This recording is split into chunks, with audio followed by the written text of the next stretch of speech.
Untuk jemaat Tuhan yang di online ya, mari kita semua baik yang ada di sini yang online, kita mau siapkan hati kita untuk kita bersekutu bersama dengan Tuhan dan saudara seiman. Mari kita berdoa. Tuhan Yesus, terima kasih, kami mengucap syukur, Engkau sungguh baik dalam hidup kami. Terima kasih buat hari yang baru. Terima kasih Tuhan untuk kesehatan kekuatan tubuh kami. Terima kasih untuk nafas hidup yang Tuhan beri. Kami boleh ada sampai hari ini dengan segala kebaikan Tuhan, dengan segala kasih Tuhan yang tak pernah habis dalam hidup kami. Kami mau menyembah Engkau Tuhan. Kami mau tinggikan Engkau Tuhan, sebab Engkau Allah yang layak dipuji. Engkau Allah yang layak untuk kami sembah. Kemuliaan hanya bagi-Mu Tuhan di tempat yang maha tinggi. Kami bersyukur Tuhan, kami punya Allah yang seperti Engkau Tuhan. Oh Yesusku, Engkau Raja damai. Kau turun ke dunia. Kau turun ke dunia. Selamatkan manusia.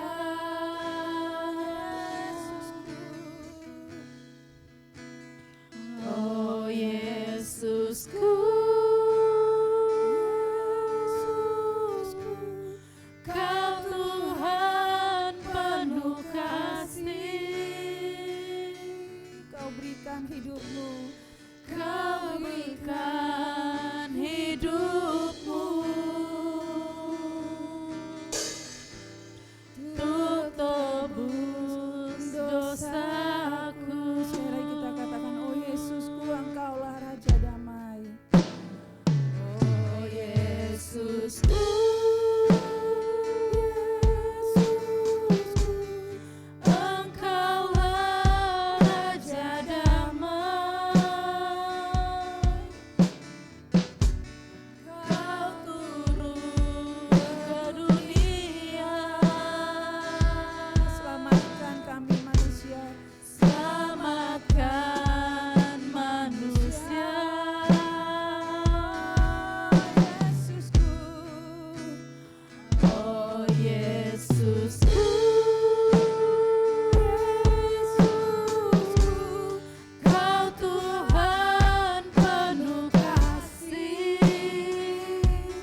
Engkau di tempat ini Tuhan.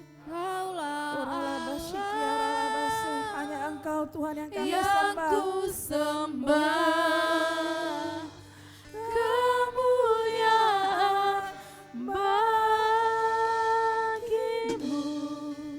di tempat maha tinggi.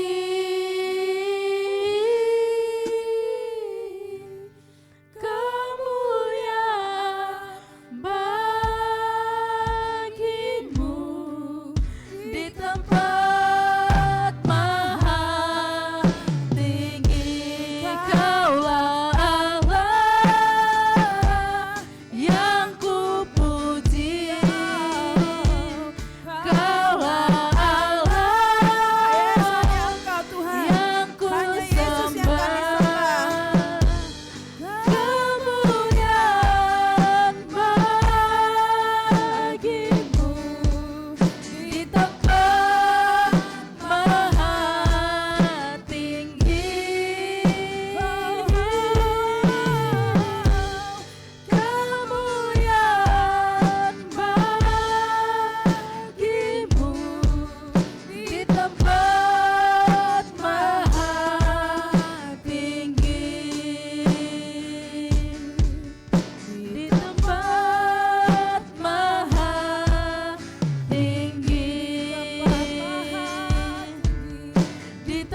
pagi yang indah ini. Dalam nama Yesus Tuhan, penuhi kami dengan roh pujian penyembahan untuk kami terus mengalami Tuhan di setiap waktu dalam hidup kami.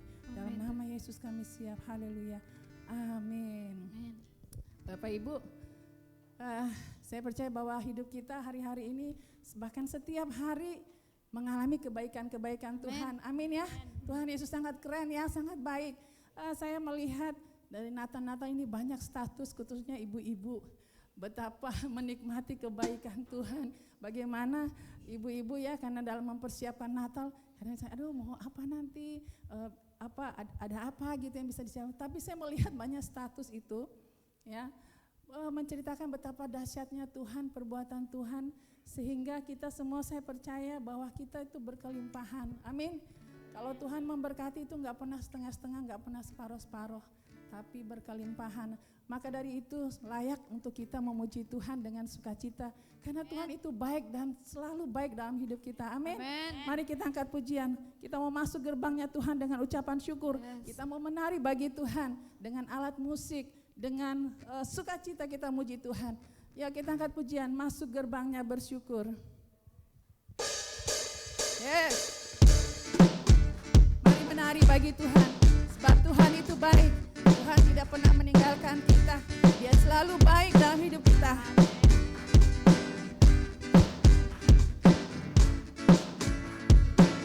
Katakan, masuk gerbangnya bersyukur dengan penuh pujian, bersuka di hadiratnya, nyanyi besarkan agung namanya. puji Dia. Puji hati tak sangka kalah. Yuk, gerakan badan kita yuk.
mau nikmati Tuhan lebih lagi dalam firman. Makasih Tuhan. Terima kasih untuk segala kebaikan-Mu, untuk kasih-Mu, anugerah-Mu dalam hidup kami, dalam keluarga kami. Engkau hadir di tengah-tengah keluarga kami, dalam hidup kami. Engkau membawa cahaya, Engkau membawa harapan bagi setiap kami. Terima kasih Tuhan. Terima kasih, kami bersyukur Tuhan. Terima kasih Tuhan. Kami mau dengar firman-Mu Tuhan. Urapi setiap kami Tuhan, untuk kami hidup dalam firman-Mu. Di tengah keluarga kami, Kau datang membawa cahaya. Yesus harapan yang hidup, memulihkan setiap hati. Di tengah keluarga kami,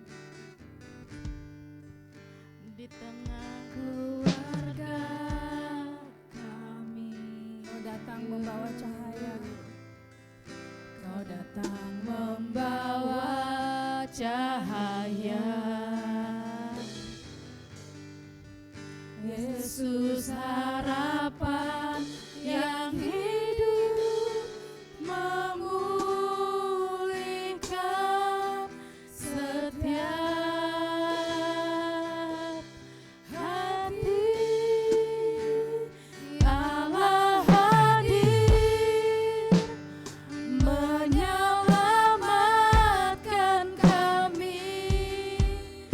Damainya turun di setiap keluarga kami. Immanuel, Tuhan yang setia, selamatkan kami selamanya. Hadir menyelamatkan kami. Damainya turun di setiap keluarga kami. Immanuel,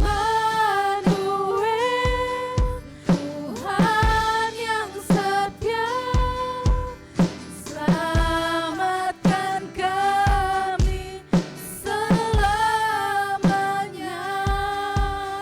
Apakah kasih-Mu tinggal di sini? Kasih-Mu tinggal di sini, menguatkan hati yang lemah.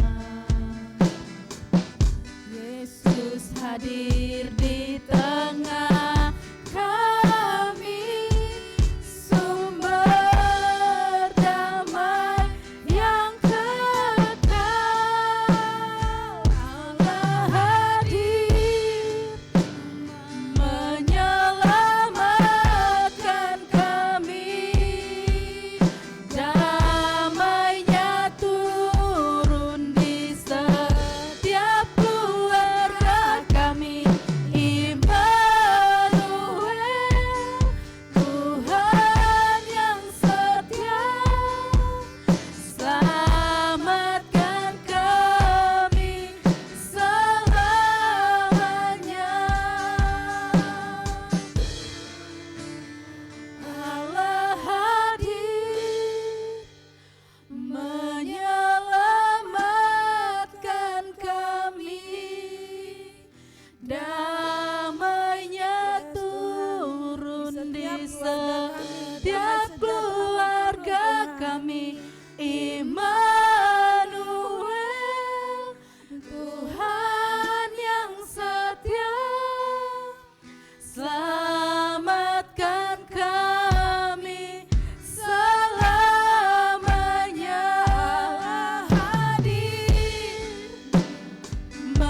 menyelamatkan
kerinduan hati kami ya Tuhan Yesus, bahwa kami rindu supaya Tuhan menyelamatkan keluarga kami. Bahkan kami juga punya kerinduan supaya lewat keluarga kami boleh menyatakan kasih Tuhan kepada banyak orang ya Tuhan. Di tengah-tengah kondisi keadaan keluarga kami masing-masing, situasi yang sedang kami hadapi ya Tuhan. Tapi kami percaya bahwa kasih Tuhan itu akan menolong kami, akan memampukan kami, sehingga kami akhirnya boleh menjadi dutanya Tuhan bagi keluarga-keluarga lain yang ada di sekitar kami ya Tuhan Yesus. Demikian juga dengan kami keluarga besar GKKD and Kristus Samarinda, maupun juga yang ada di luar Samarinda ya Tuhan. Biarlah kami juga boleh menjadi berkat bagi orang-orang sekitar kami ya Tuhan Yesus. Terima kasih Bapak Surga, dan sebentar kami akan belajar daripada kebenaran firman Tuhan. Mari Tuhan Yesus, Engkau memberkati kami, baik hamba yang akan menyampaikan kebenaran firman-Mu maupun juga seluruh umat Tuhan. Kami sama-sama diurapi oleh Roh Tuhan, dan kami sama-sama akhirnya boleh mengerti, memiliki pemahaman yang baik, pemahaman yang benar akan kebenaran firman-Mu, sehingga kami menjadi pelaku-pelaku daripada firman Tuhan itu sendiri.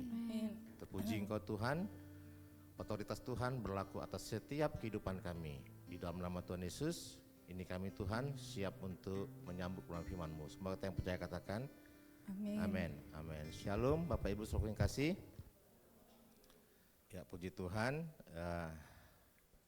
di minggu terakhir bulan Desember di tahun 2025 yang tidak lama lagi, hitungan hari kita akan memasuki tahun 2026. Bapak Ibu saudaraku yang kekasih, sebenarnya bagian firman Tuhan ini juga sudah disampaikan oleh hambanya Pak Pendeta Swanto di tanggal 25 lalu, sehingga sebenarnya tidak perlu lagi ya disampaikan ya. Baik, kita akan lihat dulu, kita baca lagi, karena ada bagian firman Tuhan mengatakan yang lama sudah berlalu, sesungguhnya yang baru sudah datang, katanya gitu kan. Walaupun baru berjarak 3 hari, saya khawatir apa yang dibagikan oleh Pak Wanto sudah berlalu dan tidak diingat lagi. Mari kita lihat lagi kembali di Injil Matius pasal yang ke-1 ayat 18 sampai yang ke-25. Sudah dapat? Kita akan baca bergantian, saya yang genap, Bapak Ibu sekalian yang ganjil. Demikian firman Tuhan, judul perikop oleh Lembaga Alkitab Indonesia disebutkan kelahiran Yesus Kristus. Ayat 18, kelahiran Yesus Kristus adalah seperti berikut. Pada waktu Maria, ibunya bertunangan dengan Yusuf, sebelum mereka hidup sebagai suami istri, ia didapati mengandung dari Roh Kudus.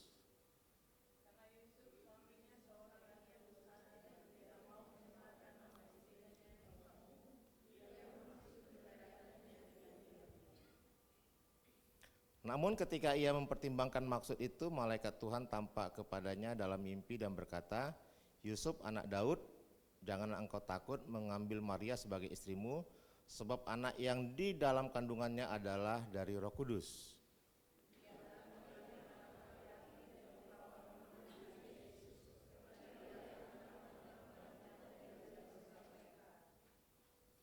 Semuanya itu terjadi supaya digenapi yang difirmankan Tuhan melalui Nabi.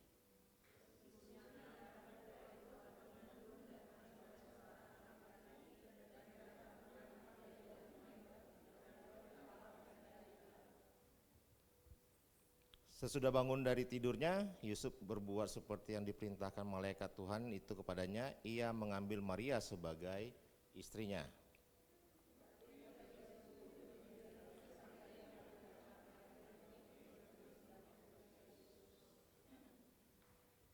Ya, puji Tuhan. Bapak Ibu saudara kekasih dalam nama Tuhan Yesus, seperti yang disampaikan oleh Pak Pendeta Muda Swanto tanggal 25 lalu, tema Natal PG itu adalah Allah hadir menyelamatkan keluarga. Nah, persoalannya adalah kita GKKD ada masuk dalam Aras Nasional PGLII, begitu ya. PGLII, hanya memang PGI ini lebih dekat bersosialisasi dengan pemerintah sehingga lebih cenderung suara daripada PGI yang disampaikan. Seperti itu alkisahnya. Ya, Bapak Ibu yang saudaraku yang kasih, setiap tahun nyata bagi kita kalau tanggal 25 Desember itu hiruk pikuk tentang problematika tentang kelahiran Yesus itu pasti ada saja, selalu ada, walaupun sudah disampaikan berulang-ulang tetap muncul lagi ke permukaan tentang ya, apakah benar Yesus itu lahir di tanggal 25 Desember.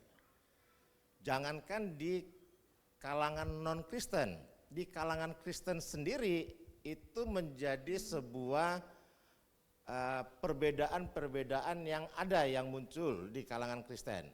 Ada orang Kristen yang berkata, ya sudah karena Alkitab tidak menyebutkan tanggal pastinya, tidak ada secara letterlek di Alkitab bahwa Yesus itu lahir tanggal 25 Desember, maka jangan dipermasalahkan.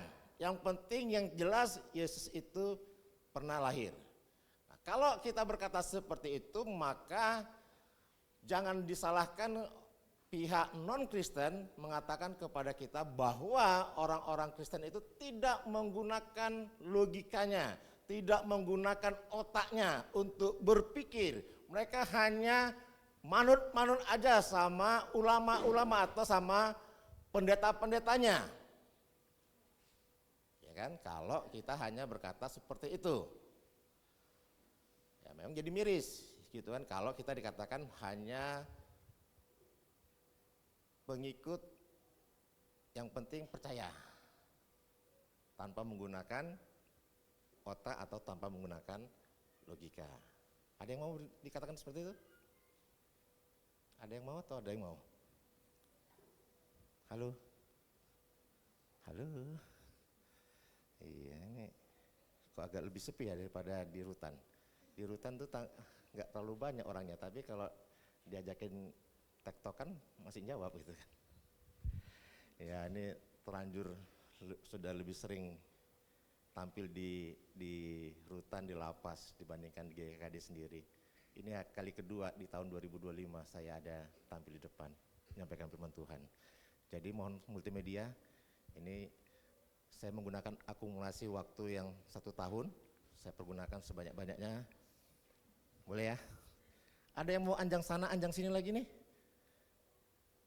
Saya berharap tidak ada, supaya kita waktunya masih panjang. Jadi itu pertama, tapi yang kedua adalah memang ada yang berkata bahwa tanggal 25 Desember itu adalah hari lahirnya Dewa Matahari. Dan itu sering didengung-dengungkan. Maka orang Kristen mengadopsi tentang kelahiran Dewa Matahari ini sebagai perayaan Natal itu sendiri. Dan itu sering muncul, ya kan? Yang jelas, yang pasti kalau dikatakan bahwa Kristen mengadopsi perayaan kelahiran Dewa Matahari itu sangat tidak tepat dan dapat dipastikan salah.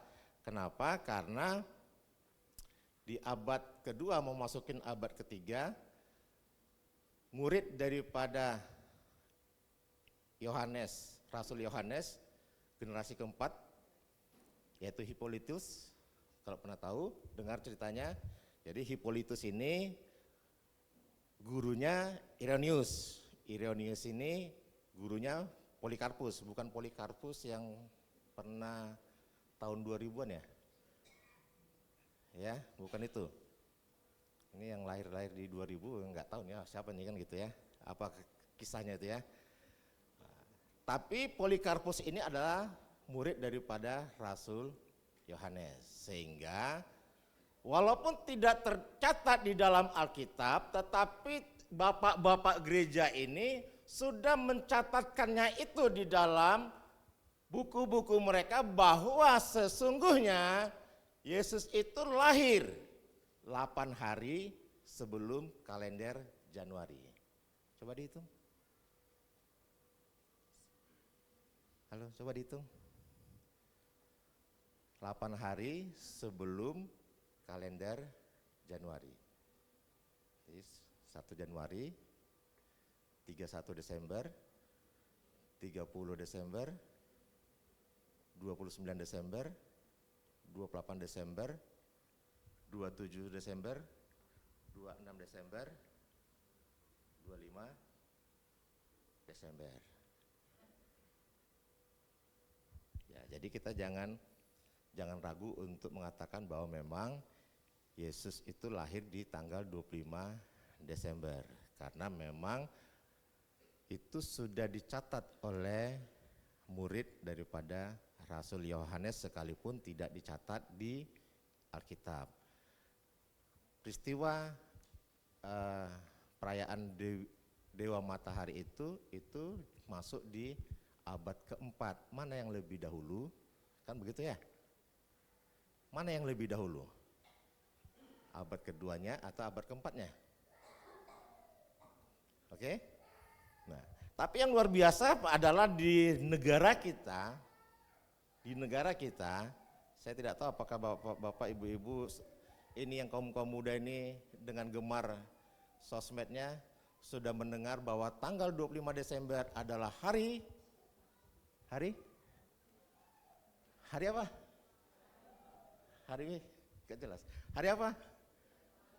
Hari mualaf, ya kan? Hari mualaf sedunia lagi. Nah, ayo kita ini sedang merayakan hari apa nih? 25 Desember sedang merayakan hari apa nih? Kan gitu kan? Maka kembali kita lihat kepada sejarah bahwa abad kedua tokoh gereja atau bapak gereja awal-awal sudah mengatakan Yesus itu lahir di tanggal 25 Desember sekalipun tidak secara implisit dia berkata seperti itu, 8 hari sebelum kalender Januari. Boleh tampilkan apa arti mualaf?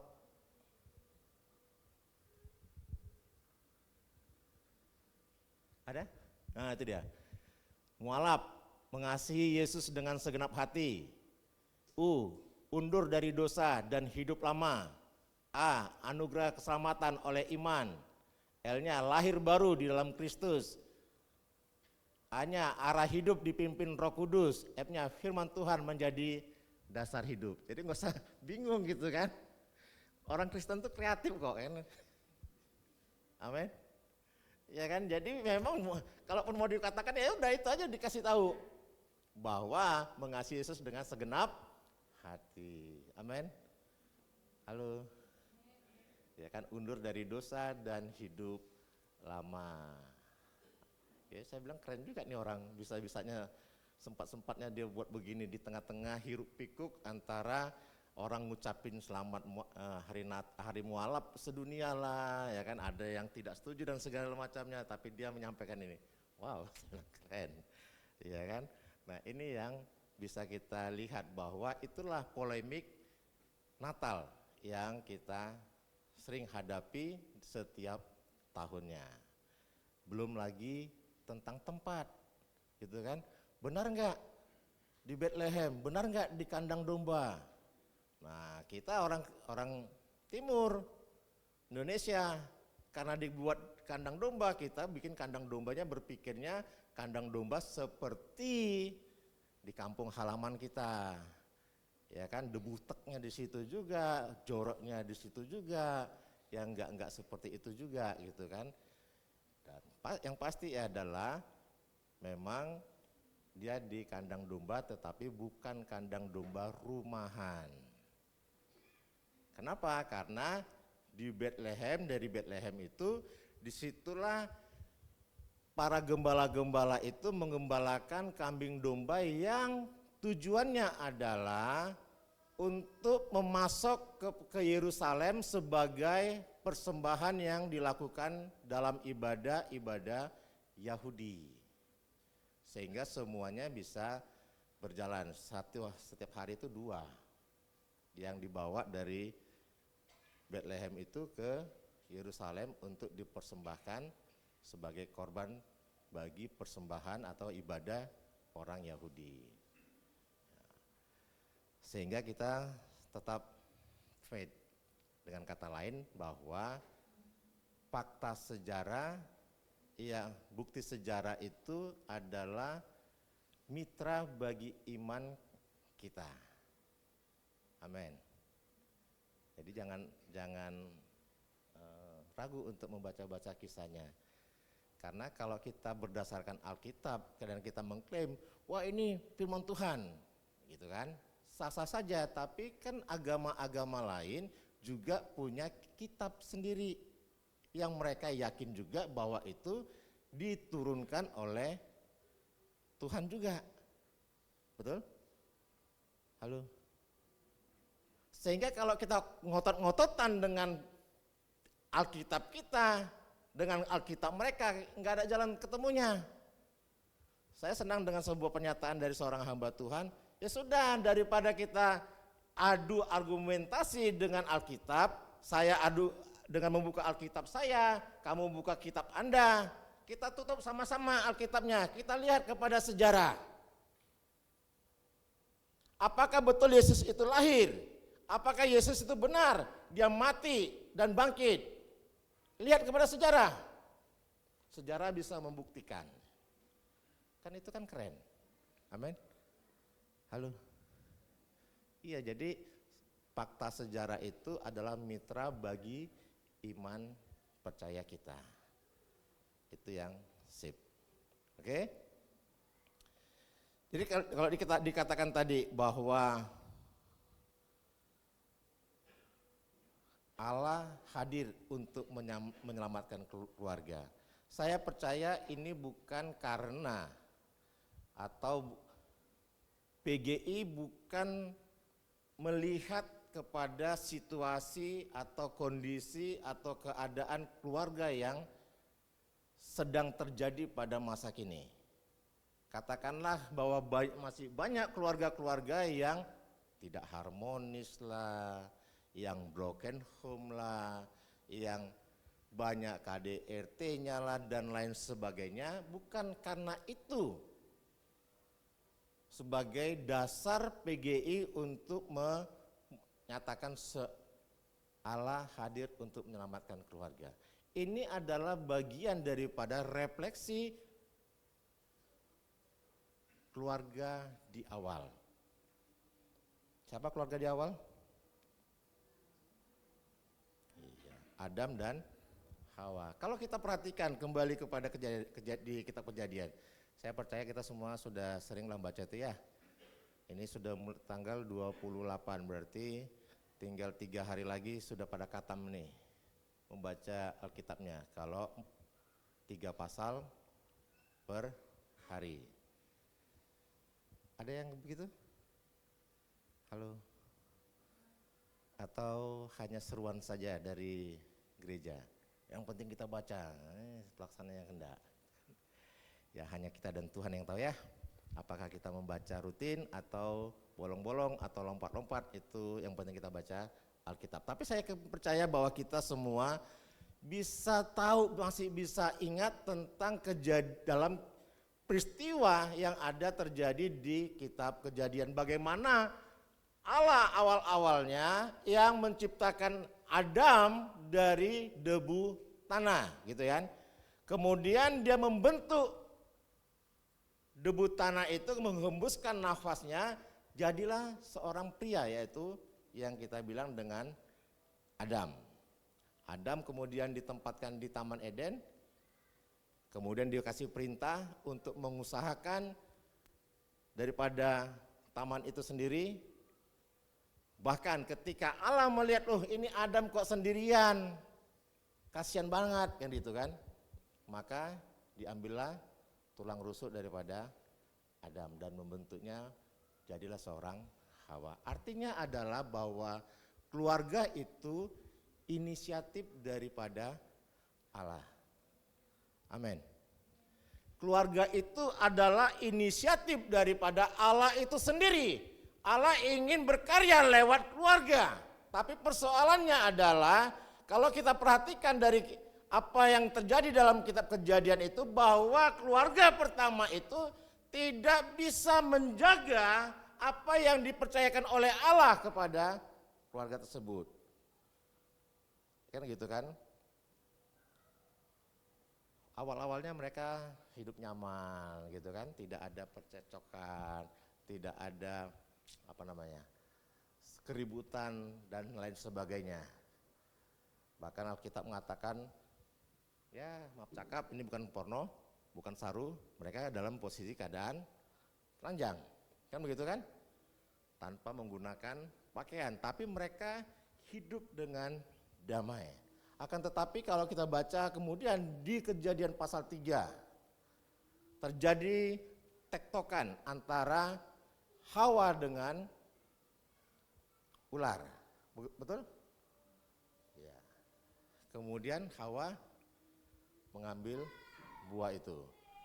Mulailah terjadi sebuah problema yang terjadi di keluarga Adam dan Hawa.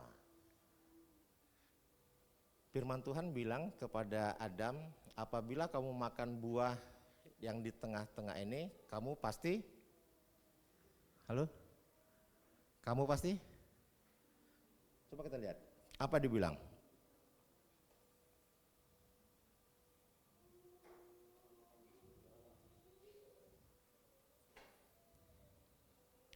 Kejadian 2 ayat 17.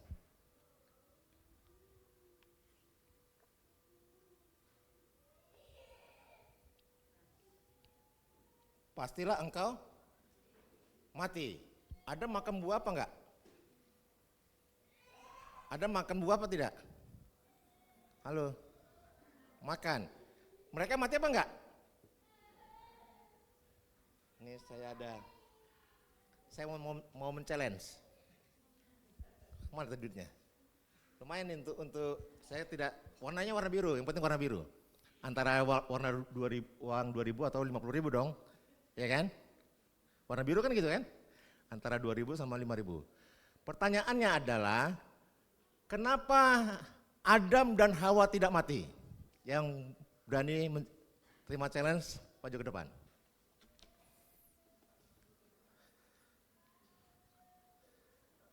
Apakah Allah ini tidak konsisten dengan firman-Nya?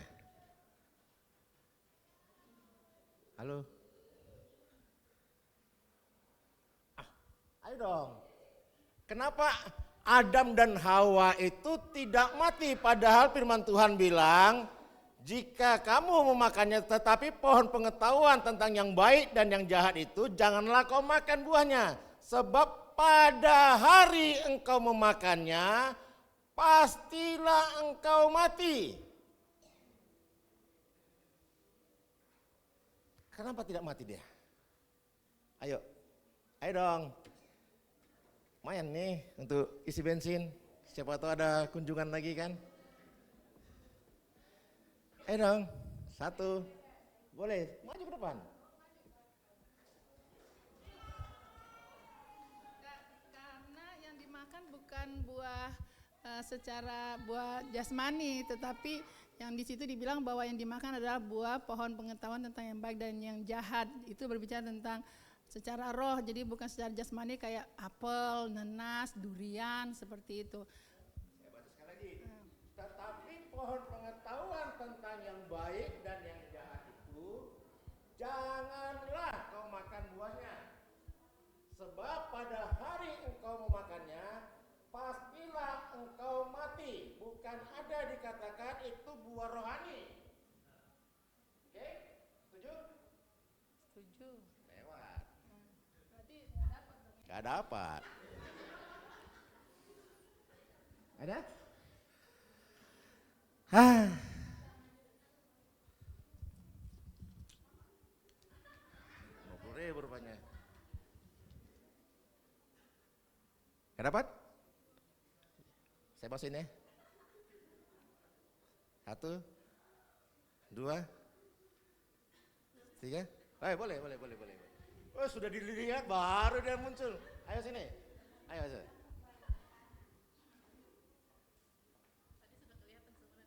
Oh, sudah kelihatan tadi sebenarnya. Karena maksudnya itu bukan mati secara fisik. Tidak ada disebut. Makanya pastilah engkau mati, tidak secara fisik, ada. Iya, maksudnya itu kan tadi Bapak nanya, kenapa mereka nggak mati? Terus saya jawabnya berarti matinya bukan secara fisik. Baik fisiknya, orang yang mati fisik pasti rohaninya mati. Rohnya mati. Tidak ada lagi bersama-sama fisiknya.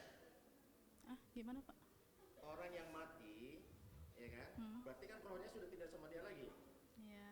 Ya kan? Iya. Sudah. Itu mati.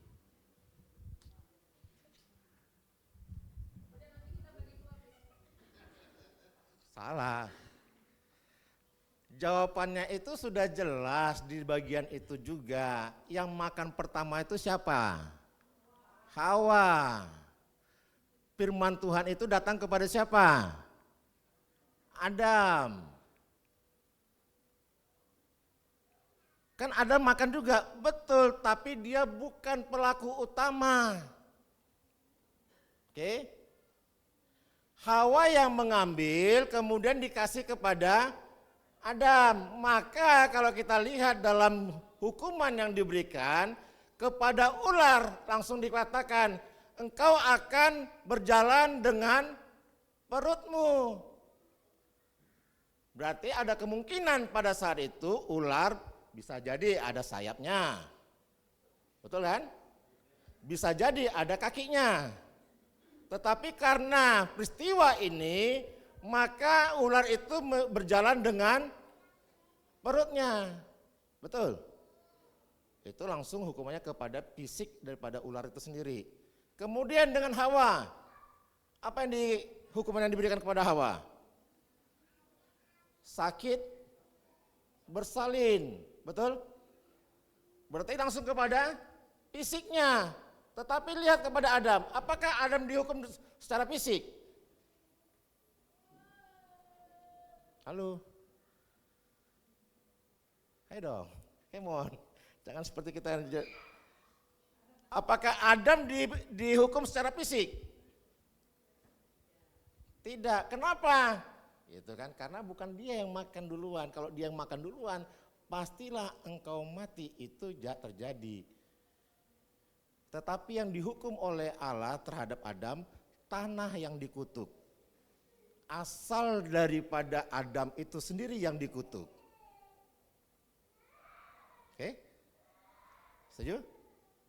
Itu firman Tuhan yang nyata. Jadi kita jawabnya itu jangan lompat-lompat yang tidak ada di teks. Jangan kita lompat-lompat mencari pembenaran, tapi salah kan gitu kan. Kita baca aja baik-baik teksnya. Itu yang terjadi. Allah menghukum ular itu langsung kepada fisiknya. Sehingga dia berjalan dengan perutnya. Kemungkinan, berarti ada kemungkinan ular itu pernah punya sayap. Atau kemungkinan ular itu punya kaki, apakah kakinya 4 atau seperti yang kaki 1000 itu ya kan? Tidak tahu. Tapi akhirnya dari peristiwa itu Allah menghukum ular itu berjalan dengan perut. Dan itulah asal mula daripada hukuman keluarga itu terjadi. Yang kita bisa lihat runutnya ketika anak Adam, Kain dan Habel, ada kemudian mereka melakukan persembahan, sudah mulai yang namanya sakit hati, iri hati, dan sampai kepada tragedi pembunuhan. Apakah ada menyuruh? Tidak. Apakah itu diajarin sama orang tuanya? Tidak. Itu kan sama seperti kita. Kalau kita punya anak, yang apalagi sekarang yang masih kecil-kecil gitu kan, taruh aja jadi tidak boleh bergaul sama orang lain, tidak boleh megang HP supaya tidak terkontaminasi dengan dunia luar seperti gitu kan, pasti dia bisa berbohong. Apakah orang tuanya ngajari berbohong? Ya, itulah yang menjadi persoalannya. Akhirnya Allah hadir untuk menyelamatkan keluarga itu, muncul di Injil pertama, di Injil Matius.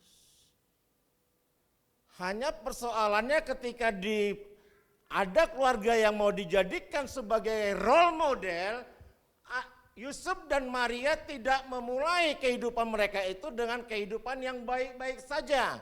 Tidak dimulai dengan kehidupan yang tenang-tenang saja. Tidak dimulai dengan kehidupan yang serba ada di dalam kehidupan mereka.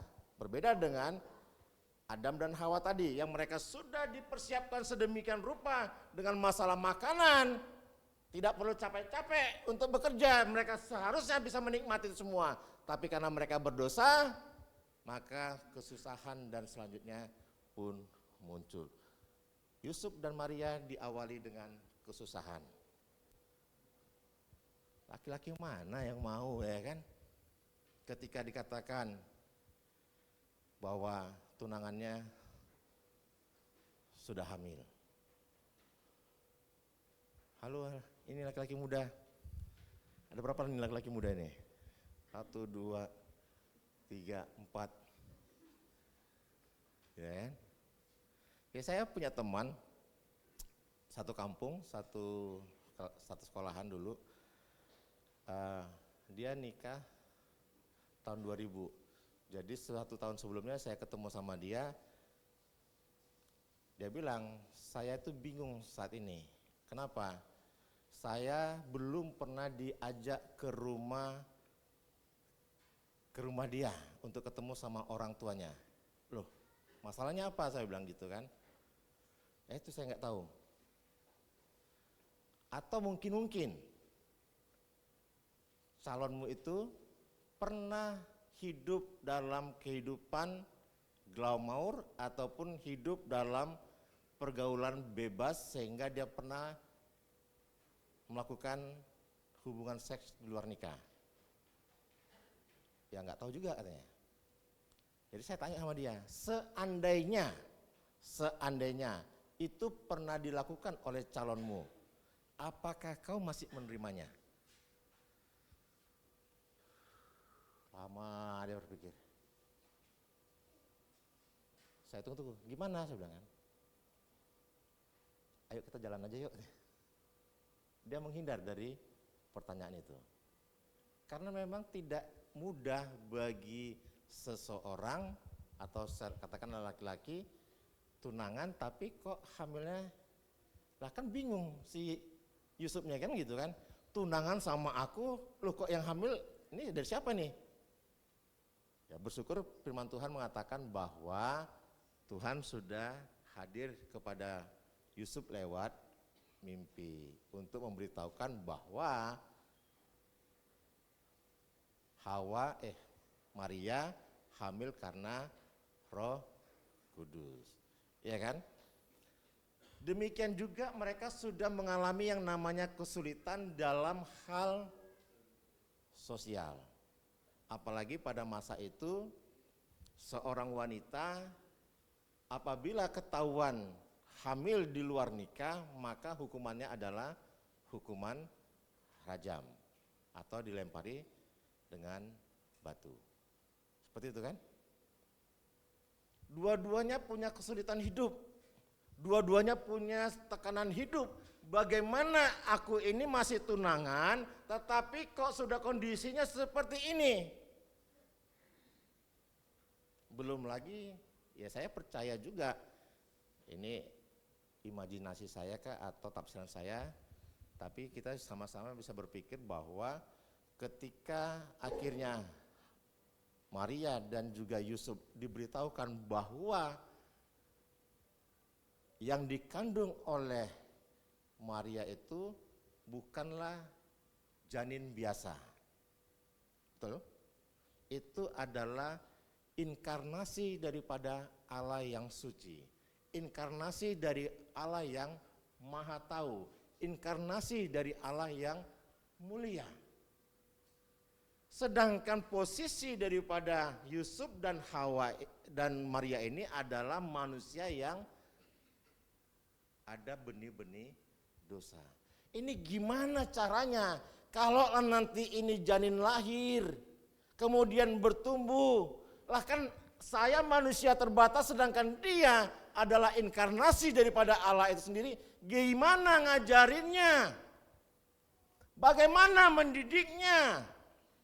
Pola asuh yang bagaimana yang harus aku terapkan? Kan harusnya dia yang memberikan inspirasi kepada saya. Dia yang harusnya menuntun hidup saya. Itu pasti yang ada dalam benak Yusuf dan Maria. Berbeda dengan kita sekarang ini. Kesulitan-kesulitan itulah yang dijalani, yang dihadapi oleh Yusuf dan Maria sebagai keluarga yang Tuhan percayakan untuk menghadirkan juru selamat. Di tengah-tengah kesulitan itu, di tengah-tengah situasi yang mereka hadapi baik secara psikis gitu kan, baik secara logika mereka, baik tekanan dari lingkungan mereka. Loh kok tunangan, masih tunangan kok sudah hamil? Kan dilema. Ya ada warga binaan di Polres perempuan. Jadi ketika kami melakukan di situ bukan ibadah formal, cuman doa, bagikan renungan firman Tuhan, baru sharing. Baru sebelum tutup bagi pokok doa, apa yang mau doakan. Jadi ada seorang perempuan bilang gini, Pak doakan juga saya. Apa yang mau doakan? Sebenarnya 2 minggu lagi saya mau tunangan. Oh ya, tapi keburu ketangkap. Gitu kan. Juga doakan anak saya yang saya titipkan sama ibu saya. Ketika dia ngomong begitu saya bilang, sebentar dulu, kok kisahmu ini lebih heroik daripada kisah Yusuf dan Maria. Maksudnya gimana Pak? Loh Yusuf dan Maria itu kan tunangan dulu, baru si Marianya hamil. Lah kamu mau tunangan, masih mau, tapi sudah punya anak, ini ceritanya gimana saya bilang. Ngerti maksud saya? Halo? Baru dia ceritakan panjang lebar, dulu saya pernah begini-begini. Oh, saya kira ngalah-ngalahin kisahnya Yusuf dan Maria, saya bilang gitu aja. Ya saya tidak mau berani menjudge dia dari mana punya asal-usulnya kan gitu kan, maka saya bertanya. Sehingga ketika dia sampaikan, ya sudah, berarti saya sudah tahu bahwa anaknya itu adalah hasil dari ketika dia melakukan hubungan, ya pergaulan bebasnya dan segala macamnya. Itu realita. Itu kenyataan. Tapi mari kita belajar beberapa yang sudah dibagikan oleh Pak Wanto beberapa waktu yang lalu. Tapi dari bagian ini mari kita belajar bagaimana keluarga Yusuf dan Maria itu akhirnya walaupun mereka menjadi keluarga yang menanggung beban yang sedemikian, tetapi mereka tetap bisa menjalani kehidupan rumah tangga itu, kehidupan keluarga itu sampai kepada proses daripada Yesus lahir itu dengan baik, kan begitu. Kalau kita lihat dalam bagian ini,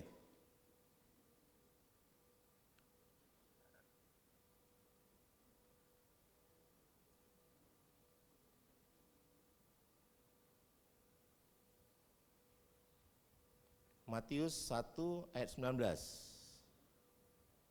dikatakan, karena Yusuf suaminya seorang yang benar. Matius 1 ayat 19 ini berbeda ya teksnya.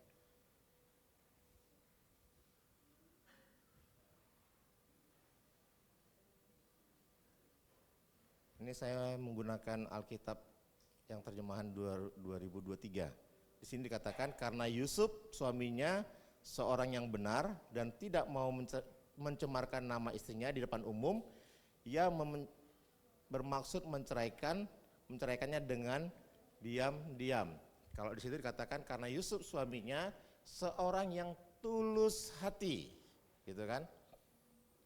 Seorang yang tulus hati. Ya, ini karena Yusuf laki-laki maka dibilang tulus kan gitu. Kalau perempuan mungkin murni. Kan gitu kan? Ya. Tapi artinya adalah bukan hanya sebatas nama. Ya, kan ada nama tulus ya? Betul? Penyanyi ada kan? Ya. Gini-gini juga masih update. Walaupun nggak tahu juga lagu-lagu dia. Karena saya juga punya ya kakaknya teman namanya juga Tulus gitu kan. Tapi itu bukan hanya sebatas kata, tapi itu adalah sebuah sikap hati yang memang benar-benar tulus di hadapan Tuhan dan juga di hadapan manusia. Tulus itu apa adanya, bukan ada apanya. Ya kan?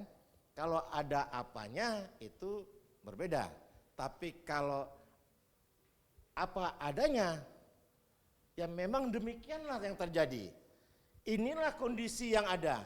Inilah keadaan yang ada. Saya tidak mau mencari keuntungan terhadap situasi yang ada ini. Saya tidak mau mencari imbalan terhadap segala sesuatu yang sedang aku kerjakan ini. Aku tulus melakukannya, aku tulus mengerjakannya. Karena ini adalah dorongan hati yang Tuhan berikan. Kan itu. Ya seperti kasus bantuan ke Sumatera. Ada seorang YouTuber, Irwandi ya. Irwandi yang dalam satu hari itu bisa mengumpulkan 10 M. Ya, padahal saya dengar podcastnya, kondisi fisik dia itu pun sebenarnya tidak lagi baik-baik saja. Dia hanya bisa bilang kalau itu di bawah atau 500 juta, maka itu akan dia kasih ke volunteer yang lain sebagai bagian dari dia. Dia tidak ikut, tapi itu jumlahnya 10 M. Maka mau nggak mau kondisi yang tidak baik saja dengan fisik, dia cek kepada pihak dokter, semua dipersiapkannya, dia pergi. Tapi kan sayang, ada pejabat-pejabat tertentu yang menyindir, ada pejabat-pejabat tertentu yang merasa tersaingi. Padahal dia niatnya murni dan tulus untuk melakukan atau untuk menyalurkan apa yang dipercayakan kepadanya, amanah yang diberikan kepadanya, supaya yang 10 M ini bisa tersalurkan kepada orang-orang yang tepat. Ya kan gitu kan. Ya. Itulah yang dikatakan dengan tulus tadi. Yang kedua di Matius 1 ayat 22 dan 23 dikatakan hal itu terjadi supaya genaplah yang difirmankan Tuhan oleh Nabi. Sesungguhnya anak darah itu akan mengandung dan melahirkan seorang anak laki-laki dan mereka akan menamakan dia Immanuel, yang berarti Allah menyertai kita. Jadi apa yang kita bisa lihat di sini, bahwa setelah kejadian peristiwa keluarga Adam dan Hawa yang tidak bisa menjadi berkat bagi alam, yang tidak bisa menjadi berkat kepada anak-anaknya, yang akhirnya keluarga Adam ini mewariskan yang kita sebut dengan benih dosa turunan. Itu masih sampai sama kita, tetapi yang jelas yang pasti bahwa karya Allah itu tidak berhenti oleh karena orang tidak mau dipakai menjadi alatnya. Makanya dikatakan tadi bahwa hal itu terjadi supaya genaplah yang difirmankan Tuhan oleh Nabi. Nabi mana yang menyampaikan ini? Halo? Sesungguhnya anak darah itu akan mengandung dan melahirkan seorang anak laki-laki dan mereka akan menamakan dia Immanuel. Nabi mana yang menyampaikan ini? Yesaya. Untung saya nggak bikin challenge lagi. Ya kan? Karena saya tahu ini pasti dapat. Yesaya kepada Matius itu berapa tahun jaraknya? Ya kan? Tetapi lihatlah bahwa Allah yang dikagumi oleh Yusuf dan Maria, Allah yang disembah oleh Yusuf dan Maria. Ya, bagi kita adalah selain kita punya sikap hati yang tulus, tetapi yang kedua kita harus meyakini janji Allah itu. Amin. Ini yang penting, walaupun memang ada lika-liku yang harus kita hadapi, ada banyak proses yang harus kita jalani, tetapi lihatlah bagaimana Allah merespon terhadap apa yang pernah Dia sampaikan kepada keluarga Adam dan Hawa ini, itu digenapi walaupun jaraknya sedemikian jauhnya. Pertanyaannya adalah, apakah kita sabar menantikan janji Allah itu dalam kehidupan kita? Itu yang menjadi masalah. Tetapi kalau kita lihat dari bukti ini, bahwa tidak ada satupun janji Allah yang tidak digenapi. Amin. Itu yang disampaikan oleh Yesaya jauh sebelum keberadaan Yusuf dan Maria di Injil Matius. Bicarakan ketika mereka sharing tentang untuk kesan dan pesan di rutan, sama di rutan. Ada yang mengatakan, ya saya bersyukur dah panjang lebar, kemudian dia bilang, hanya satu Pak. Jangan doakan saya tentang melepaskan minuman keras. Saya kaget. Loh kenapa, saya bilang kan? Itu tradisi suku kami. Itu memang sudah budaya suku kami. Yang kami sembah dalam pribadi Kristus Yesus Tuhan dan Juru Selamat hidup kami. Terima kasih untuk kesempatan yang Tuhan sudah berikan bagi kami. Kami boleh kembali lagi belajar dari keluarga Yusuf dan Maria. Bagaimana mereka menjalani hari-hari mereka dengan semua kesulitan-kesulitan hidup yang sedang mereka jalani sampai kepada akhirnya Yesus hadir di muka bumi ini. Bahkan ketika Yesus mati di kayu salib pun mereka tetap punya proses yang sedemikian rupa dalam kehidupan keluarga mereka, tetapi kami bersyukur untuk apa yang disajikan oleh Yusuf maupun Maria. Bagaimana mereka memiliki ketulusan hati di dalam mengarungi keluarga yang Tuhan Allah percayakan dalam hidup rumah tangga mereka, dan demikian juga bagaimana mereka memiliki keyakinan yang kuat terhadap janji Allah.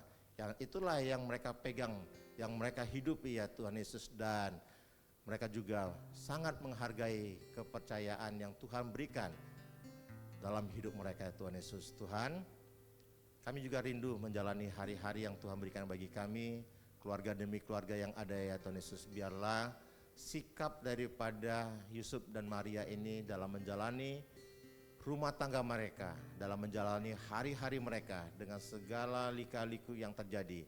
Tuhan Yesus tolong kami supaya kami juga punya sikap hati yang tulus di hadapan Tuhan. Kami percaya kepada Tuhan bukan untuk mencari berkat, bukan semata-mata untuk mendapatkan sensasi-sensasi yang mungkin dilihat wah oleh orang lain.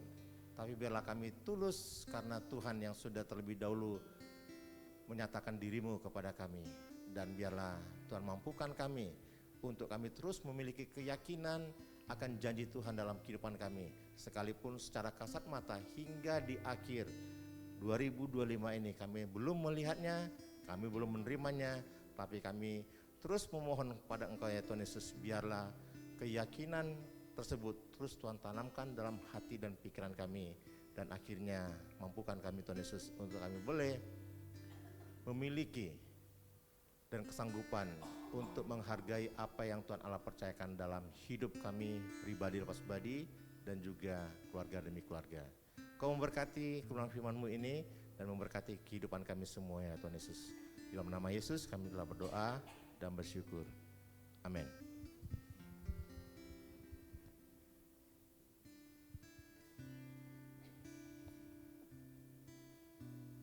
Terima kasih Pak Sahat. Baik, kita mau angkat pujian Gita Sorga Bergema.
Mari kita arahkan hati kita pada Tuhan. Kami bersyukur Tuhan, terima kasih Engkau memberkati kami hari ini. Engkau menyatakan kebenaran-Mu kepada kami lewat firman yang kami dengar. Kami percaya bahwa kerinduan Engkau yang terbesar, bagaimana setiap kami mengalami Engkau lebih lagi Tuhan. Mempercayai Engkau bahwa Engkau hadir dalam kehidupan kami. Mempercayai Engkau hadir dalam rumah tangga kami. Mempercayai Engkau hadir dalam pekerjaan kami, dalam bisnis kami, dalam studi kami. Terima kasih Tuhan, terima kasih. Kami percaya lewat kehadiran-Mu di dunia ini, Engkau membuat transformasi atas setiap kami Tuhan. Engkau membuat perubahan atas setiap kami Tuhan. Dan biar setiap kami dicelikan untuk mengerti akan kehendak-Mu dalam hidup kami Tuhan. Akan rancangan terbesar-Mu dalam hidup kami Tuhan. Karena kami percaya bahwa Engkau bukan sekedar hanya untuk menyelamatkan kami, tapi mengembalikan kami kepada rancangan-Mu yang semula. Hidup serupa dan segambar dengan Engkau. Terima kasih Bapa, terima kasih. Kami bersyukur, kami percaya lewat Natal, damai sejahtera itu terus mengalir dalam kehidupan kami. Sukacita itu mengalir dalam kehidupan kami, dalam rumah tangga kami, dalam pekerjaan kami, dalam usaha kami. Dan kami percaya terang kemuliaan Allah itu boleh terpancar lewat kehidupan kami Tuhan kepada orang-orang sekeliling kami Tuhan. Sehingga mereka boleh mengalami kasih karunia Tuhan. Mereka mendapatkan anugerah Tuhan, keselamatan daripada Tuhan. Amin. Terima kasih Bapak, terima kasih. Ini kami ada di penghujung tahun 2025. Bila lewat di akhir tahun ini setiap kami boleh mengevaluasi diri kami Tuhan. Setiap masing-masing pribadi boleh mengintrospeksi diri di hadapan Engkau Tuhan. Sehingga ketika kami masuki tahun 2025, kami memasukinya penuh dengan pengharapan, penuh dengan keyakinan bahwa Allah Immanuel, Allah yang terus senantiasa menyertai kami dalam kehidupan kami. Terima kasih Bapak, terima kasih. Kami percaya pemulihan, terobosan terjadi dalam kehidupan kami. Baik dalam rumah tangga kami, dalam bisnis kami, pekerjaan kami. Akan ada terobosan, ada akan berkat Tuhan mengalir dalam kehidupan kami. Terima kasih Tuhan, terima kasih. Kami bersyukur untuk hari ini. Dan kami percaya bahwa apa yang kami persembahkan kepada Engkau, baik pujian, nyanyian kami, ini sesuatu yang harum bagi Engkau. Amin. Juga keuangan kami yang boleh kami persembahkan bagi Engkau. Ini sesuatu yang boleh menyukakan hati Tuhan. Di mana pekerjaan Tuhan boleh dikerjakan Tuhan lewat keuangan kami. Melayani orang-orang boleh dikerjakan lewat keuangan yang kami boleh persembahkan bagi Engkau Tuhan. Terima kasih Bapa, terima kasih Engkau memberkati kami semua dengan apa yang kami kerjakan di hari-hari ini. Kau berkati pelayanan kami, Kau berkati pekerjaan kami, rumah tangga kami. Terima kasih Bapa, terima kasih Tuhan. Kami bersyukur kok sebentar kami pulang. Mari Bapa Tuhan, angkatlah kedua tangan-Mu.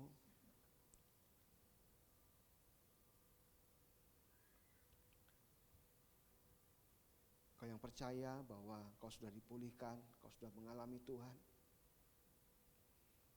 Bahwa percayalah bahwa berkat daripada Allah Bapa, kasih karunia daripada Tuhan Yesus Kristus, pertolongan serta penghiburan daripada Roh Kudus, itu yang senantiasa menyertai engkau, memberkati engkau, menuntun engkau, sehingga engkau hidup dalam kemenangan demi kemenangan. Engkau akan hidup dalam kemerdekaan demi kemerdekaan, di mana Kristus bertata dalam kehidupanmu. Terima kasih Tuhan, terima kasih. Kami bersyukur, kami akhiri pertemuan ibadah kami siang hari ini dengan penuh ucapan syukur, dan kami akhiri dalam nama Tuhan Yesus kami sudah berdoa. Haleluya, amin. Yesus berkati. Salam kanan kirinya.